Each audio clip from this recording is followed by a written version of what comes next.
또 10월 새 달을 하나님께서 우리에게 허락하셨습니다. 10월의 새 주제, 전도자의 삶. 오늘 그 첫 번째 시간, 복음의 증인입니다. 요즘 신문지상이나 또 뉴스를 접하게 되면 가장 우리 귀에 익숙하게 들려오는 단어 하나가 있어요. 신문을 펴든 TV를 켜든 언제나 우리에게 들려오는 그 단어가 있는데요. 그것은 바로 증인 그리고 증언입니다. 미투 운동, 그리고 전 대통령의 불법 행위, 주요 인사들의 불법 행위를 수사하는 검찰들이 내놓고 있는 본물처럼 쏟아져 나오는 수많은 증인들의 증언. 이것이 지금 모든 뉴스에 마치 도배를 하듯이 쏟아져 나오는 것을 접하게 됩니다.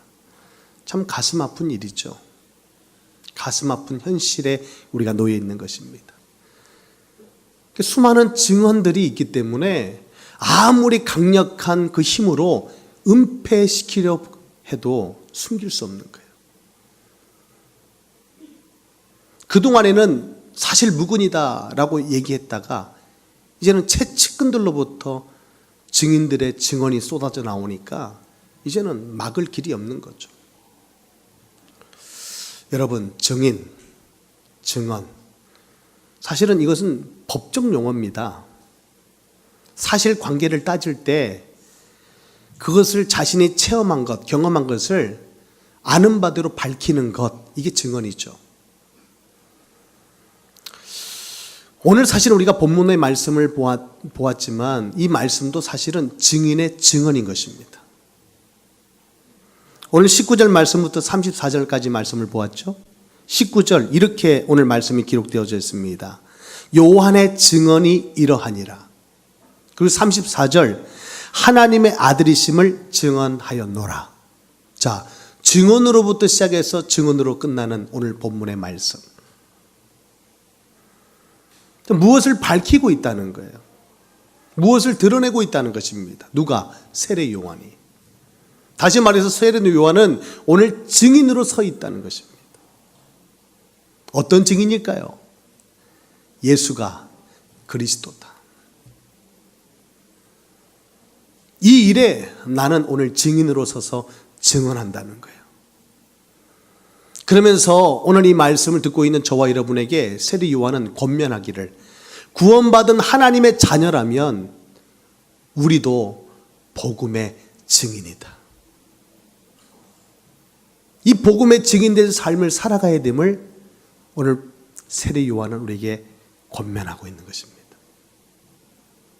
여러분, 세상의 증언들을 보면 요 근래에 수많은 증인들의 증언들을 들어보면 그렇게 수시로 바뀌는 것을 볼 수가 있어요. 사실관계도요, 자신의 유불리에 따라서 이 번복이 가능하다는 거예요. 위증이죠. 거기에 책임 소지가 있습니다. 그러나 끝까지 모른다, 모르쇠를 일관하던 사람이 자기의 신변에 위협이 느껴지자, 불리해지자 이제는 사실을 폭로하는 거예요. 이처럼 세상의 증언은 아무리 위증죄가 있다 해도 끝까지 자기의 유불리를 따져서 유리하면 사실을 거짓이라고도 말하고, 불리하면 거짓을 사실이라고도 말하는 것이 세상의 증언이지만, 이 복음의 증인은, 복음 앞의 증언은 그럴 수 없죠. 여러분, 복음의 증인으로 살아가는데 내 유불리를 따집니까? 내 상황과 형편 따라 그 증언이 달라질 수 있을까요? 그럴 수 없다. 초대교회 예수님의 제자들은 사자밥이 되든 화형에 처하든 그들은 끝까지 그 믿음을 지켰어요. 예수가 그리스도다. 예수만이 구원의 길 되신다. 그들은 생명 바쳐 이 복음에 증인된 삶을 살다 간 것입니다. 그리고 오늘 세례 요한도 이 일에 증인으로 서 있는 거예요. 여러분, 그들도 우리와 똑같은 성정을 가진 사람입니다. 왜 무섭지 않았겠어요? 왜 두렵지 않았겠어요? 왜 아프지 않았겠어요? 그러나 어떻게 그들은 끝까지 그 믿음을 저버리지 않고 그 상황과 환경 앞에 흔들리지 않고 그 믿음의 말씀의 복음의 증인의 삶을 살아갈 수 있었는가? 그 이유는 한 가지. 사도행전에서 우리가 보지만 부활의 주님을 그들은 만난 것입니다. 영생의 참 소망이 예수 그리스도 안에 있음을 그들은 확신한 거예요. 그래서 지금 내 육신의 생명보다 내가 죽음을 맞이하고서라도 저 영원한 나라에서 누리는 영생 복락의 소망을 가지고 그들은 자신의 목숨을 내던진 것입니다. 죽음으로써 증명해 보인 거예요. 예수는 그리스도다. 너희가 아무리 내 생명을 위협해도 예수는 그리스도다. 이 일에 나는 증인이다. 내가 보고 들은 것을 말하지 않을 수 없다. 아무리 협박을 가해도, 아무리 우리를 위협해도 내가 들은 것을, 보고 들은 것을 말하지 않을 수 없다. 여러분, 오늘 세례 요한은 우리에게 권면합니다. 구원받은 우리, 복음 가진 우리가 이 일의 증인이 되어야 함을. 10월 전도자의 삶, 그 첫 번째 시간에 우리에게 주시는 말씀, 복음의 증인입니다. 저는 저와 여러분이 이 일에 생명 걸 만한 이유가 우리의 삶 가운데 있게 되기를 바라요. 그래서 다른 사람은 몰라도 나는 이 시대에, 이 세상 앞에 복음의 산 증인이 되어서 진정한 전도자의 삶을 살아갈 수 있기를 간절히 소망해 보는 것입니다. 이를 위해서는 우리가 두 가지를 알아야 돼요. 그래서 오늘 그 두 가지에 대해서 함께 여러분과 은혜를 나눠보고자 합니다. 첫째로, 나는 누구인가? 나는 누구인가? 오늘 본문의 말씀에 나오는 유대인들은 예루살렘에 있는 산헤드린 공회 회원입니다. 산헤드린 공회 회원은 로마 정부로부터 인정받은 그 당시에 법적 기관이라고 볼 수 있는 거예요. 재판을 할 수 있는 기관으로 인정을 받은 거예요. 이스라엘 민족들 내부적인 갈등이나 문제들을 재판하는 기구로 산헤드린 공회를 인정한 것입니다. 그래서 종교 재판이든 아니면 거짓 선지자를 색출하는 일이든 이 모든 일들을 산헤드린 공회가 맡은 것입니다. 오늘 본문의 말씀은 이렇게 시작합니다. 유대인들이 예루살렘에서 제사장들과 레위인들을 요한에게 보내었다. 요한에게 보내었다. 그러면서 내가 누구냐라고 묻는 거예요. 그 당시에 세례 요한은 회개를 촉구합니다. 회개하라, 천국이 가까웠다. 그러면서 물세례를 베푸는 거예요. 수많은 사람들에게 큰 영향을 끼친 것입니다. 많은 사람들이 세례 요한을 주목하고 있어요. 이때 산헤드린 공회 회원들도 세례 요한을 주목하게 된 거예요. 저자가 누구냐? 궁금한 거죠. 왜 많은 인파들이 몰리냐? 많은 세력이 일어나는 거예요. 많은 사람들에게 막대한 영향을 끼치고 있는 세례 요한에 대해서 그들은 궁금한 것입니다. 그래서 그를 알아봐라. 그래서 오늘 제사장들과 레위인들을, 구약 성경과 율법에 능한 자들을 뽑아서 세례 요한에게 보낸 거예요. 그가 누군지를 확인해 보라. 그래서 그들은 오늘 세례 요한을 찾아와서 묻는 거예요. 내가 누구냐? 내가 누구냐? 오늘 이 질문을 받는 세례 요한이 오늘 20절에 이렇게 말합니다. 요한이 드러내어 말하고 숨기지 아니하니 드러내어 하는 말이 나는 그리스도가 아니라. 그러니까 그들이 묻고 있는 내가 누구냐라는 말에는 그 의미가 포함되어 있다는 거예요. 네가 그리스도냐? 네가 메시아냐? 그래서 그 말을 알아듣고 오늘 세례 요한은 나는 그리스도가 아니다 라고 말하는 거예요. 그러니까 재차 그들이 묻습니다. 또 묻되 그러면 누구냐? 네가 엘리야냐? 이렇게 질문하는 배경이 있습니다. 말라기서 4장의 5절 6절 말씀에 보니까 보라 여호와의 크고 두려운 날이 이르기 전에 내가 선지자 엘리야를 너에게 보내리니 그가 아버지의 마음을 자녀에게로 돌이키게 하고 자녀들의 마음을 그들의 아버지에게로 돌이키게 하리라. 돌이키지 아니하면 두렵건대 내가 와서 저주로 그 땅을 칠까 하노라 하시니라. 오늘 이 말씀의 배경 아래 오늘 이들은 질문을 던지는 거예요. 그럼 네가 그 예언된 말씀에 엘리야냐? 그러니까 오늘 세례 요한이 다시 대답합니다. 나는 엘리야도 아니다. 또 묻습니다. 내가 그러면 그 선지자냐?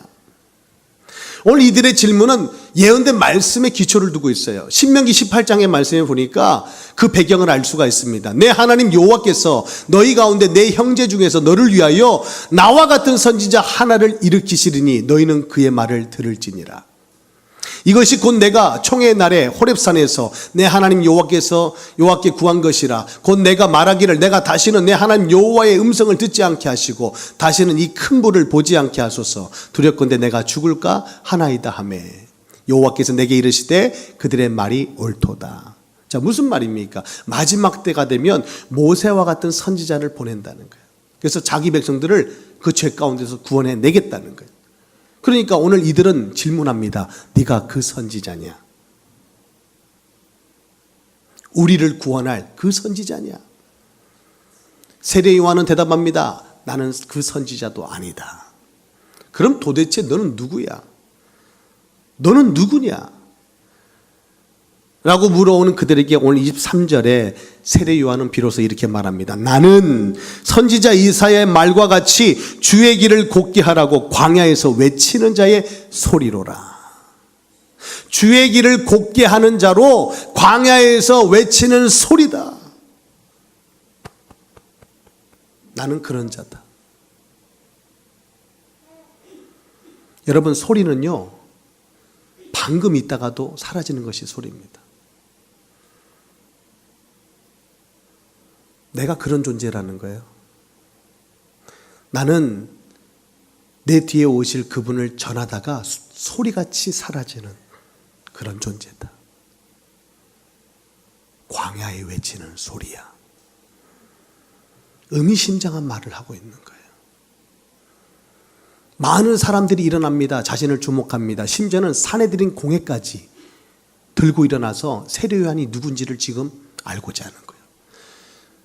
오늘 이런 상황이라면 모든 사람이 나를 지금 바라보고 있고 주목하고 있을 때 내가 한번 조금만 힘을 줘도 막대한 영향력을 끼칠 수 있어요. 말이나 우리의 행동 하나가. 자칫 잘못하면 사람의 인기에 휩쓸려서 내가 분수를 모를 때가 있고 또 우리가 주제 파악이 안 될 때가 있어요. 막 사람들이 부추겨 주니까. 충분히 그럴 만한 상황인데 세례 요한은 자기의 중심을 바로잡고 있는 거예요. 나는 주의 길을 걷게 하는 광야에 외치는 소리야. 만약에 이 자리에서 그 질문에 그래 내가 그 선지자야, 내가 바로 그리스도야 라고 말해도 그 말에는 힘이 실릴 거예요. 그만한 역사가 일어나고 있고 증거가 있기 때문에, 많은 인파들이 몰리고 있기 때문에 막대한 세력을 얻을 수 있는 기회가 그 앞에 놓여 있지만 오늘 세례 요한은 흔들림 없이 자기의 본분을, 자기의 사명을 다하고 있는 거예요. 나는 주의 길을 곧게 하는 광야에 외치는 소리라. 여러분, 신앙생활은 그런 의미에서 들러리와도 같습니다. 한번 따라 하실까요? 우리는 예수의 들러리입니다. 들러리가 누굽니까? 예식장에, 지금 결혼식장에 신부를 돋보이기 위해서 돕는 매우 중요한 역할을 감당하는 사람들, 이분들이 들러리예요. 표현이 좀 그렇지만 들러리의 역할은 대단히 중요합니다. 왜냐? 신부를 돋보이는 거예요. 더 빛나게 하는 거죠. 주인공을 더 빛나게 하는 역할을 들러리가 하기 때문에 그 역할이 대단히 중요한 것입니다. 근데 들러리가 자기가 주인공인 줄 알고 막 그냥 화려한 드레스를 입고 꽃무늬의 장식을 하고 그냥 메이크업도 풀 메이크업. 이렇게 하고 신부 앞에 나서면 신부가 상대적으로 그 빛이 가려워지는 거예요. 이것은 들러리의 사명을 다하지 못한 것입니다. 본분을 다하지 못하는 거예요. 주제 파악을 못하는 거예요. 분수를 모르는 거예요. 여러분, 우리가 예수의 들러리라면 우리는 너무도 합당한 줄 압니다. 옆에 분하고 한번 보세요. 정말 딱 들러리하기 좋은 그런 인상을 가졌고, 그러면서 그런 우리의 모든 것을 갖추고 있는 적임자가 아닌가. 어제는 이렇게 말하니까 한바탕 웃었는데 2부 예배 때는 많이 심각한 표정이에요.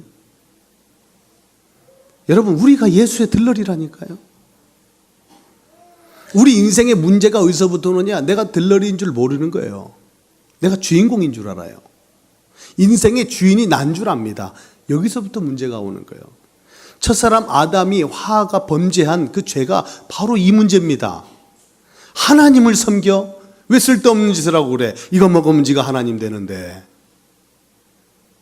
이게 원죄 사건 아닙니까? 여러분, 우리가 주제 파악을 못하는 거예요. 아무리 하나님의 형상대로 지음받았어도 우리는 피조물에 지나지 않습니다. 넘지 말아야 될 선이 있는 거예요. 그 선을 넘으면 죽는 것입니다. 선악과가 우리에게 주는 메시지가 뭐냐? 네가 완벽한 존재일지라도 너는 피조물이야. 너는 인간이야.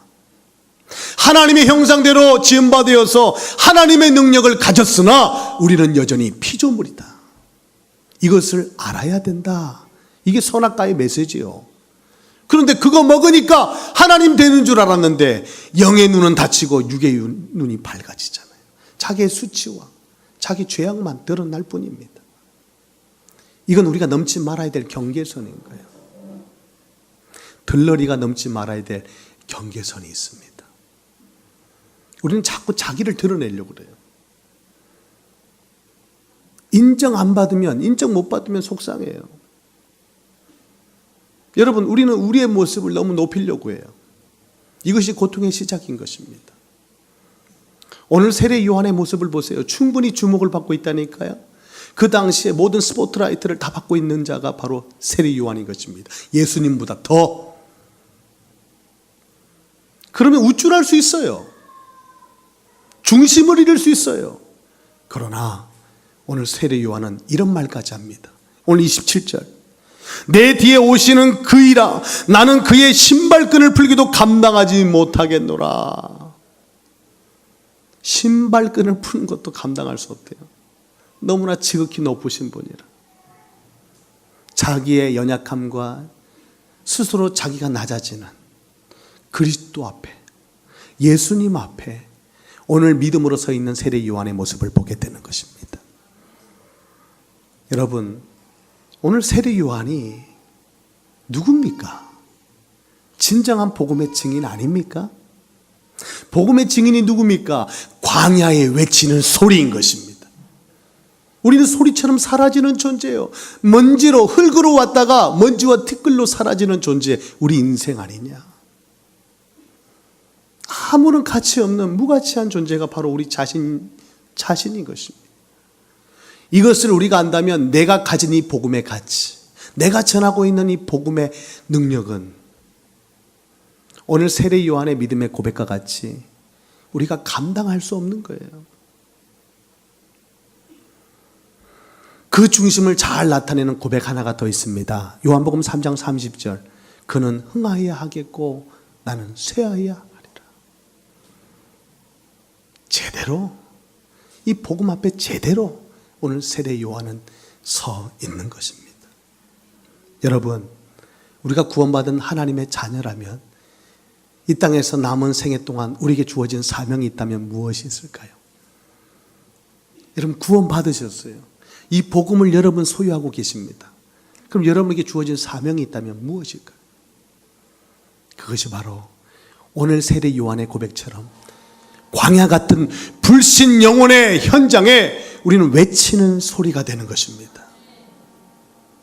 광야가 어디입니까? 아무것도 없는 그 광야. 세상은 모든 것을 가졌다고 하지만 복음의 거울로 들여다보면 그들은 아무것도 아닌 거예요. 장차 망할 성에서, 이 장망성에서 소망의 탑을 높이 높이 세우고 사는 거예요. 언제 닥칠지 모르는 인생의 쓰나미 앞에 그들은 서 있는 것입니다. 그 쓰나미가 밀어닥치면 다 휩쓸려 가는 거예요. 다 무너지는 거예요. 다 잿더미가 되는 거예요. 그것이 오늘 세상의 모습인 것입니다. 광야가 어디입니까? 우리가 누구입니까? 그 현장에서 오늘도 하나님을 떠나 하나님 없이 세상의 것에 마음을 빼앗기고 그 인생을 쏟아붓고 있는 수많은 영혼들에게 우리는 외치는 소리가 되어야 합니다. 여러분이 누굽니까? 오늘 두 번째 우리가 알아야 될 것은 우리가 믿고 의지하고 있는 그분이 누구냐는 거예요. 오늘 세례 요한은 그 말을 하고 있는 것입니다. 오늘 29절의 말씀 보세요. 이튿날 요한이 예수께서 자기에게 나오심을 보고 이르되 보라 세상 죄를 지고 가는 하나님의 어린 양이로다. 이튿날 자기에게로 나오시는 예수님을 바라보고 세례 요한은 말합니다. 세상 죄를 지고 가는 하나님의 어린 양이로다. 이것은 오늘 세례 요한은 예수님의 겉모습이 아니라 그의 실체를 보고 얘기하는 말이에요. 사람들은 예수의 겉모습을 봅니다. 그러나 오늘 세례 요한은 영안이 열려서 예수님이 누구신지를 보고 있는 거예요. 그래서 오늘 의미심장한 얘기를 하고 있는 것입니다. 이 말은 구약 성경의 모든 말씀을 한 문장으로 압축한 어마무시한 메시지다. 세상의 모든 죄를 지고 가는 하나님의 어린 양이로다. 그분이 누구인지를 정확하게 말하고 있는 거예요. 여러분, 우리는 원죄로 말미암아 첫사람 아담과 하와가 범죄함으로 말미암아 우리는 우리 의사와 상관없이 태어날 때부터 그 죄를 가지고 태어나는 거예요. 죄를 많이 져서 죄인이 아니라 죄인이기 때문에 죄인으로 태어나서 죄를 짓고 사는 거예요. 죄의 삭은 사망이라 우리는 결국 멸망의 자리로 들어가는 운명에 놓인 것입니다. 그 운명을, 이 굴레를 벗어날 자가 없는 것입니다. 구약에 하나님께서는 그런 인생을 불쌍히 여기셔서 죄인된 우리 인생이 하나님께 나아갈 수 있는 구원의 길을 여셨는데 그 길이 피제사입니다. 희생제사. 하나님의 어린 양, 그 어린 양의 희생으로 말미암아 그 핏부림으로 말미암아 구약의 모든 죄인들은 죄사함을 얻고 하나님 앞에 나아갈 수 있었다는 거예요. 그 어린 양. 때가 때인지라 그 당시는 유월절을 앞두고 있었어요. 유대인들의 최대의 명절 유월절, 속죄 제물을 드림으로 하나님께 나아가는, 그들은 하나같이 다 속죄 어린 양을 가슴에 품고 있는 그때에 오늘 세례 요한은 이 메시지를 선포하는 거예요. 세상 죄를 지고 가는 하나님의 어린 양이로다.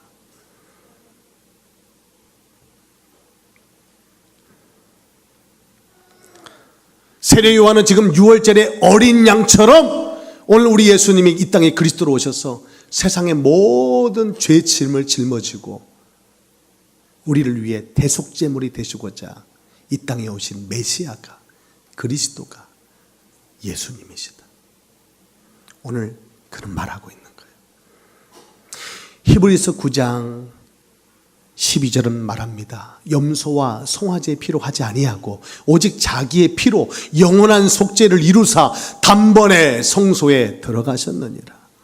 할렐루야. 그래서 오늘 우리는 이 예배의 자리에 나올 때 염소나 소를 잡지 않는 거예요. 왜? 단번에 완전히 영원히 그 모든 죄를 사하셨기 때문에. 예수님의 십자가의 제단에서 흘리신 그 보혈의 피가 우리 인생의 모든 죄짐을 다 씻으셨기 때문에 우리는 그 믿음으로 오늘 이 자리에 나오는 것입니다. 오늘 그 피로 말미암아 우리가 얻게 된 은혜가 무엇입니까? 히브리서 10장 10절은 말합니다. 예수 그리스도의 몸을 단번에 들이심으로 말미암아 우리가 거룩함을 얻었노라. 구원을 말하는 거예요. 여러분, 불교의 창시자 석가모니는 열반경에서 이렇게 말합니다. 인생이라는 짐보다 더 무거운 짐이 있으랴. 인생의 짐보다 더 무거운 짐이 세상에 있으랴. 여러분 동감하십니까?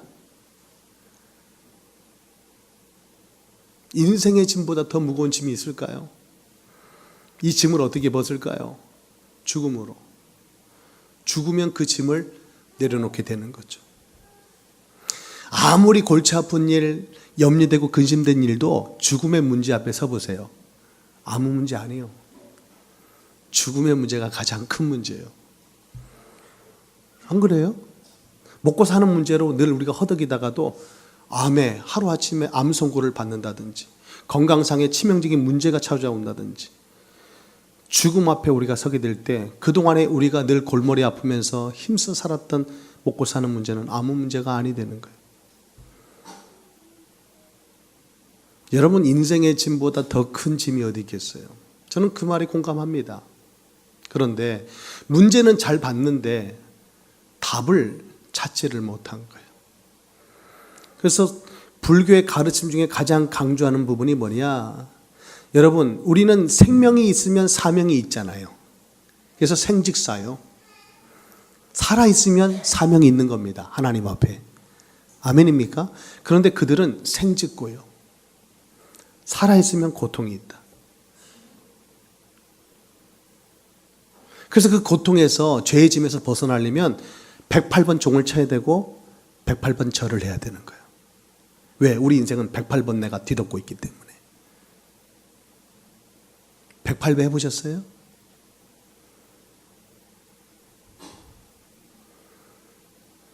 여러분, 우리 인생의 고통, 죄의 짐을 벗기 위해 그런 행동, 그런 행위를 하면 될까요? 그렇게 열심히 절하면, 그렇게 열심히 우리가 공을 들이면 우리 인생의 죄의 짐을 벗을 수 있는 겁니까? 그래서 종교는 열심을 강조합니다. 아니, 열심을 내지 말라는 얘기가 아니에요. 아니, 우리가 뛰기 전에 방향을 잡아야죠. 방향을 맞추고 뛰어야 되는 거예요. 근데 향방을 알지 못하고 뛰면 어떻게 하겠냐는 거예요. 종교는 답이 없어요. 종교는 길이 없어요. 그리고 열심히 하자는 겁니다. 혹시 이 자리에 여러분 열심히 신앙생활 하시는 분 계십니까? 열심히 예배하고 열심히 기도하는 분 계세요? 향방 없이? 이거 종교생활과 다를 바 없어요. 열심히 하면 된다? 아니요. 그렇게 해서 우리의 죄의 짐을 벗을 수 없어요. 성경은 분명히 말합니다. 예수 그리스도의 피가, 그 피가 우리의 모든 죄의 짐을 벗긴다. 그래서 우리 공로 없어요. 그래서 우리가 자랑하지 않아요. 오직 은혜니라. 그 은혜로 말미암아 우리가 구원을 얻은 줄 믿습니다. 죄 사함을 받는 것, 이게 구원 아니겠어요? 하나님 없이 하나님을 떠나 사는 인생이 그 인생의 죄짐을 어떻게 벗냐 이거예요. 그 인생에 닥친 그 운명의 굴레를 어떻게 벗어날 수 있습니까? 없어요. 오직 예수 그리스도의 십자가의 피가 우리 인생의 죄를, 그 죄 사슬을 끊어버리는 것입니다. 여러분, 하나님을 떠나 살아가는, 이 땅에 태어나 살아가는 모든 인생은 운명 사주팔자가 있어요. 그러나 우리는 그리스도 예수 안에서 운명에서 빠져나온 자입니다. 사주대로 팔자대로 살지 않습니다. 우리는 그리스도 예수 안에서 하늘의 복을 누리며 영원한 소망을 가지고 사는 자입니다. 여러분이 누굽니까? 그리고 여러분이 믿고 의지하는 분이 또 누굽니까? 우리는 분명히 알아야 돼요. 세상은 복음의 가치를 모릅니다. 세상 지식을 모르면 그렇게 죄가 되지 않아요. 그러나 영적 지식을 모르는 영적 무지는 죄를 낳습니다. 그리고 죄의 삭슨, 사망이요 멸망입니다. 영적으로 무지하면 망해요. 사람이지만 사람답게 살지 못해요. 그러니까 돼지머리 잘라놓고 복을 비는 거죠. 이거 사람이 할 짓입니까? 영적인 무지가 낳은 결과입니다. 복음 안에 영원한 생명적 가치를 아는 여러분은 누굽니까? 이 시대 복음의 증인 아닙니까?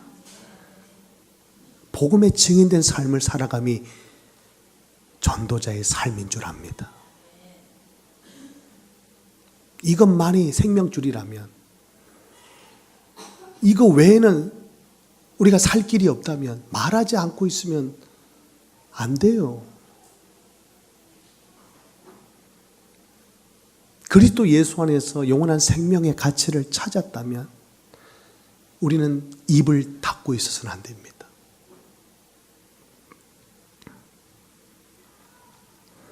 내가 가라. 내 양을 먹이라. 박운서 장로님이 쓴 책 제목입니다. 이분은 80년대 우리나라가 일본과 통상 협상할 때 실무국장으로 활동을 했고요. 통상산업부 차관을 역임했고 대기업 CEO로서 여러 부실 기업을 살려낼 만큼 실력자입니다. 그 닉네임이 타이거 박이라고 불려질 만큼 무서운 근성과 추진력을 가진 분이에요. 그런데 그분이 65세 정년 퇴임을 앞두고 2005년에 필리핀 원주민 망얀족에게로 가라. 네가 가라. 내 어린 양을 먹이라. 라는 하나님의 부르심을 받아요. 이 선교는 우리가 선교비 보내고 헌금하면 되는 거 아니에요? 65세 나이에 이제 일생을 바쳐서 나라 일에 종사하고 그렇게 애써서 힘써서 살았으면 이제 좋은 집 사서 골프 치면서 좀 노년을 좀 우리가 누리면 되는 거 아닙니까? 그런데 그때 정년 은퇴를 앞두고 있는 그 장로님에게 하나님 부르시는 거예요. 네가 가라. 그러니까 장로님이 그런 마음을 가졌대요. 내가 너무 늙었습니다. 젊을 때 부르시지 이제 은퇴를 앞두고 있는 제 나이에 뭘 할 수 있겠습니까? 라는 마음을 가지고 기도하고 있는 차에 하나님은 갈렙을 생각해라. 그는 85세 헤브론을 정복하지 않았니? 그러니 너도 할 수 있다. 가라. 네가 가라. 꼭 네가 가라. 그렇게 음성을 들려주셔가지고 어쩔 수 없이 포기하고 그렇게 하나님께 반강제로 끌려가 그 필리핀 망얀족의 복음 사역이 시작됐대요. 숱한 고통과 역경과 시련을 겪어야만 했습니다. 수많은 죽음의 위협에도 그는 서야만 했어요. 그런데 그 현장에서 하나님이 동행하심을 몸소 체험한 것입니다. 그리고 그 장로님은 지금까지 망얀족 선교의 새 역사를 써가고 있어요. 오늘 하나님은 저와 여러분에게 말씀하십니다. 네가 가라. 14단지. 네가 꼭 가라. 새로 입주한 14단지. 하나님 미리 말씀하시죠. 지난주에만 얘기해 줬으면 제가 약속을 안 잡았을 텐데. 아니야. 네가 가라. 오늘 꼭 가라. 제가 오늘 컨디션이 안 좋아도 네가 가라. 오늘 말씀하세요. 예찬 맛있게 먹고 찬양 뜨겁게 부르고 기도 한번 빡세게 하고 네가 가라. 1시간만 가라. 그러면 네가 만날 자가 있다. 네가 볼 게 있다. 주님이 제 귀에 지금 속삭이세요. 그래서 지금 제가 들은 말을 전하고 있는 겁니다. 누가 들어야 될지 모르겠어요. 이 음성을.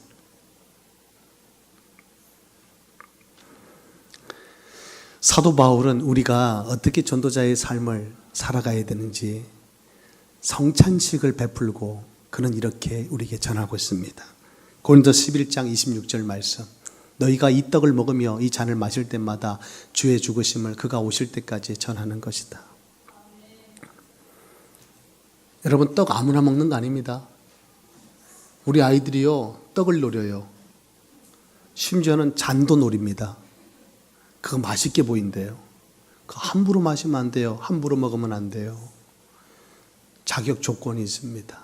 여러분 그 조건을 갖추셨어요? 그러면 할 일이 있어요.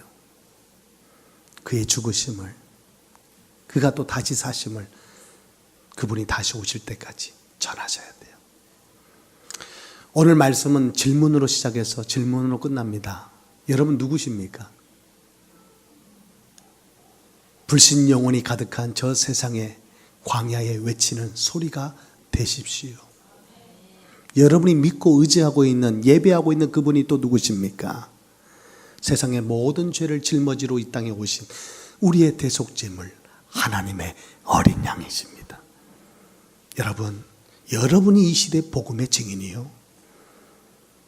당당하게 멋지게 이 복음 앞에, 그리고 다음 세대 앞에 증인되는 우리 모두가 되기를 주님의 이름으로 축복합니다.